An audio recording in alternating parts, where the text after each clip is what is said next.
Assalamualaikum warahmatullahi wabarakatuh. First of all, I would like to say thank you to everyone that listening to this podcast, that visiting my website. Okay, so yes, today, since this is the first episode, I'm just gonna talk about the introduction and then just the journey and the history of me and anxiety, right? Okay, so yeah, um, if you coming from my blog, I believe you already read about myself a little bit, right? So yes, I'm a father of three beautiful kids and one lovely wife, right? So the story is, I think 4 years ago, 2016. So 2016, first time I got anxiety. So I still remember that time because that was I think that was during I punya second child, masa tu baru sangat lahir. Okay, so sepanjang I kena 4 tahun ni, I memang sorok benda ni. Right? I choose to keep it a secret because of stigma, kan, stigma of masyarakat punya stigma, right? So I choose to not to tell everyone, right? But the thing is, this thing give a very huge impact dekat I, impact dekat my family, my wife, my kids, my circle of friends, right? So dia bukan sahaja impact dekat diri I, tapi dia impact dekat semua orang. Okay, so after 2 years I was getting better, and then lepas tu I stopped makan ubat, I stopped doing all the mindfulness activities sebab I was getting better, dan biasalah I terlupa. So after that I relapse.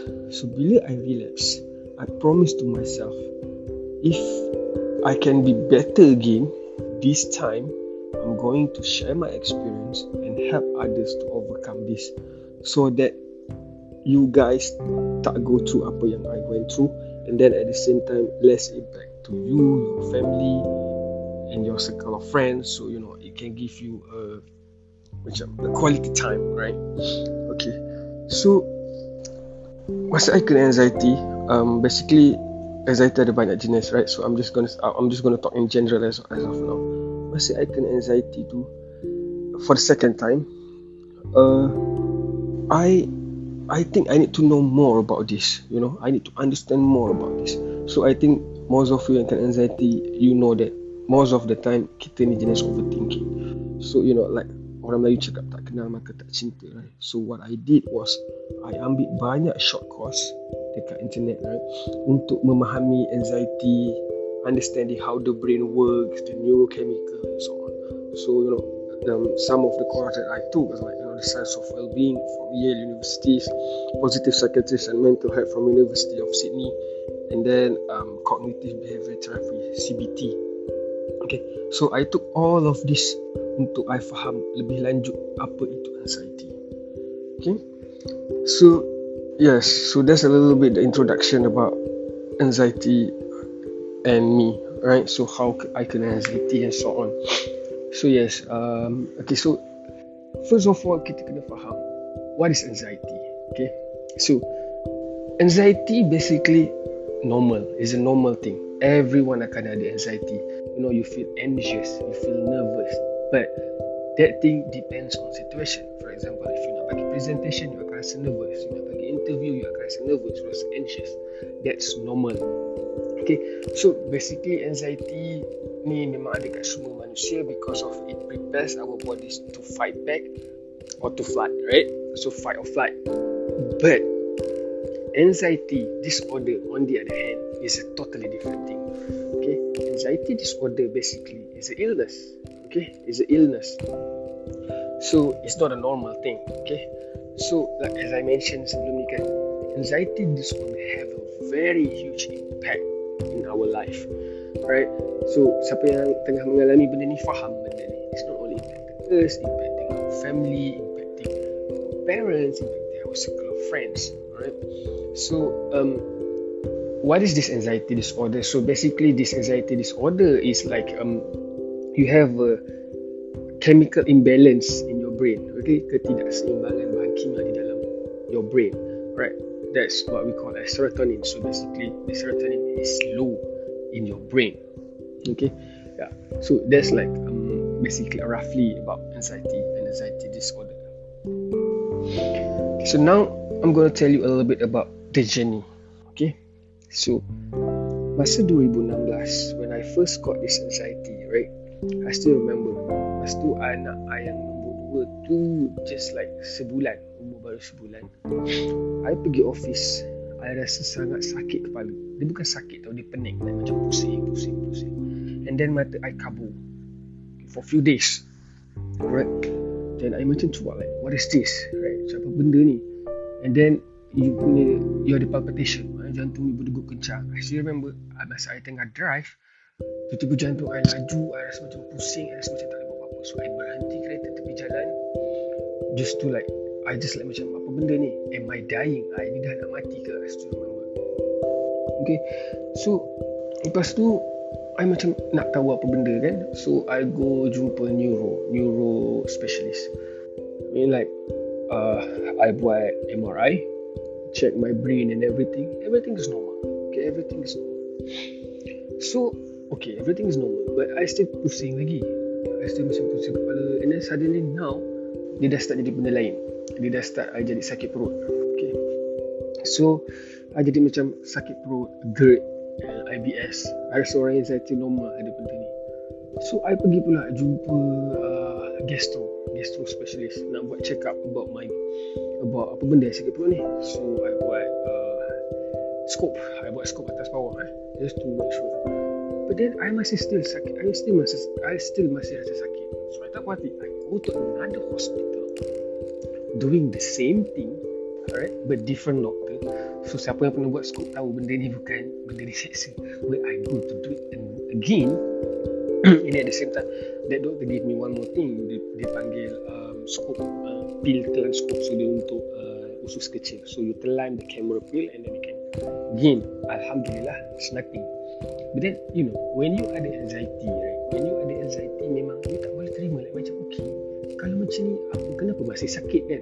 And then at the same time, yang ni dia dah teruk I tak nak keluar rumah 3 bulan. Right, 3 bulan I duduk kat rumah terperap, tak buat apa-apa. I tak boleh keluar, I tak boleh bangun. And I always rasa I nak mati. So yes, this type of anxiety we call hypochondria.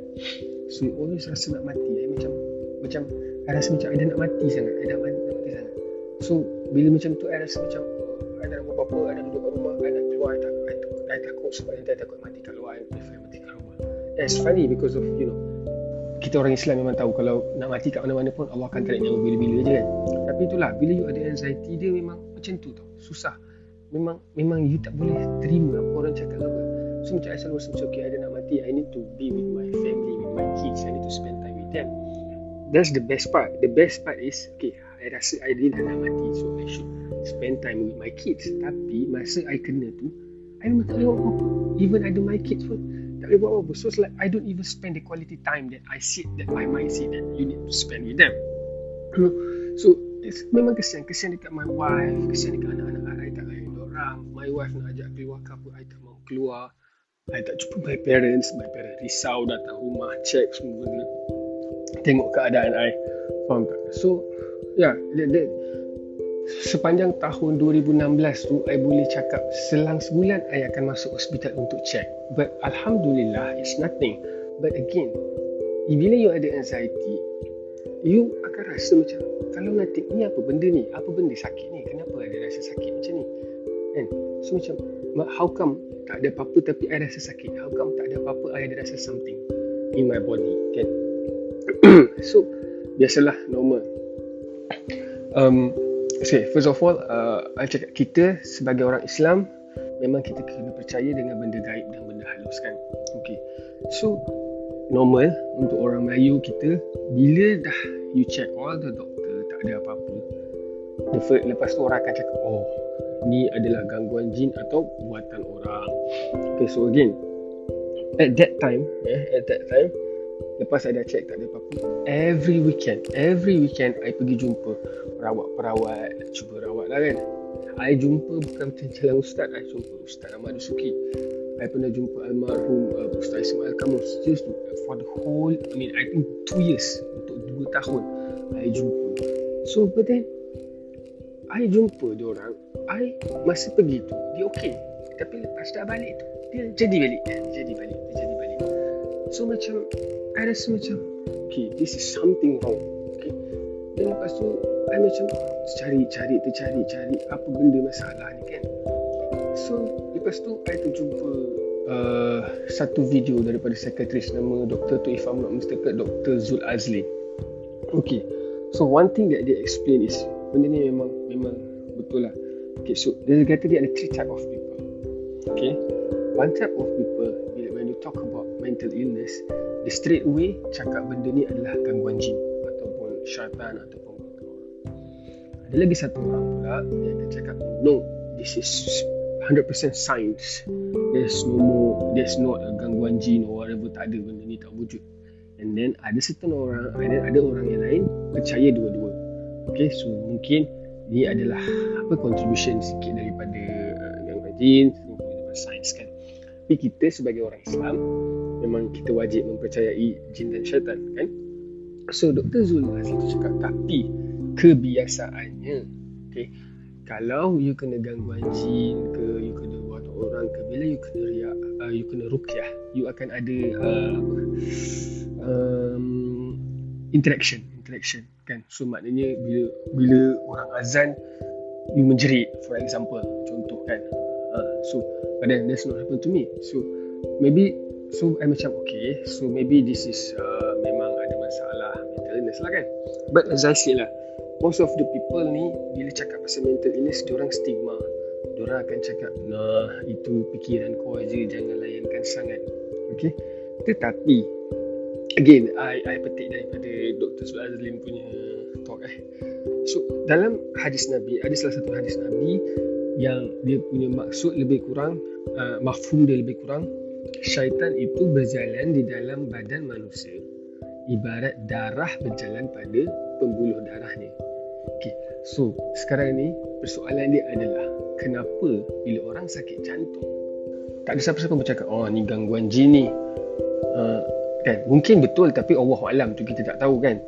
Oh, kenapa tak ada orang cakap, ini fikiran kau aja ni, kau jangan layankan sangat sakit jantung ni. Faham? So that's the stigma that sekarang ni kita ada. Faham tak? Bila cakap mental illness ni, orang kata, fikiran kau je lah, kau tak kuat iman lah, gitulah gini lah. Ada je Pak Imam, Pak Bila kalau kita baca yang kena anxiety disorder ni. So faham tak? So stigma masyarakat ni yang susah untuk kita bang. So that's why I memang simpan lama sangat benda ni, macam I tak bagi tahu orang, just like my wife and family je tahu. So lepas tu kita cakap lah, so bila I relapse on the second time, I rasa macam benda ni seksa. Okay, benda ni seksa. To be honest with you, musuh I yang paling I tak suka dalam dunia ni pun, I takkan doa dia kena penyakit ni. Sebab benda ni dia ingat bukan kat kita je, tapi dekat orang sekeliling kita sekali kan. So yes, so itulah sedikit about the journey. So I think that's all for today's episode. Okay, insyaAllah nanti if I have more times, I'm going to talk about what do I do on managing it. Okay, and then what is the cost yang I kena, right? So I will share to you guys. So as of now, again, I would like to say thank you for spending your time to listen to this podcast, to go to my website, to go to my blog.